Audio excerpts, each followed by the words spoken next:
Kepolisian Resort Polres Lahat, Sumatera Selatan berhasil mengamankan 3 tersangka pengedar narkotika jenis sabu di tempat berbeda di Kabupaten Lahat. Tersangka diamankan dengan barang bukti berupa 3 paket sabu.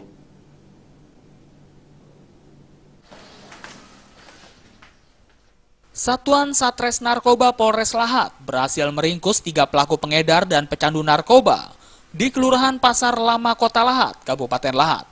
Dari hasil penangkapan 3 tersangka ini, petugas mengamankan barang bukti 3 paket jenis sabu. Ketiga tersangka ini atas nama Edi Sonata 34 tahun, SM 45 tahun, dan IS alias Congkel 30 tahun. Ketiga tersangka ditangkap di tempat berbeda. Dari hasil pengembangan dari tersangka SM, barang bukti yang disita oleh petugas langsung dikirim ke Polda Sumsel untuk diperiksa apakah asli atau palsu. Sementara itu, Paur Humas Polres Lahat, Ibda Maulana, membenarkan dengan adanya penangkapan tersangka yang dimulai hari Senin, lalu dikembangkan hingga sekarang, baru berhasil meringkus 3 pelaku pemakai dan pengedar. Ketiga tersangka ini adalah jaringan narkotika di Kabupaten Lahat. Yang bersangkutan memiliki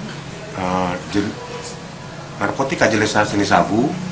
Jadi waktu digeledah di rumahnya, ada 1 paket, kemudian setelah dikembangkan oleh pihak Sat Narkoba ditemukan barang bukti uang hasil pembelian tersebut di kawan dari yang tertangkap tersebut. Jadi itu sudah mulai adalah jaringan sabu yang ada di Kabupaten Lahat tersebut.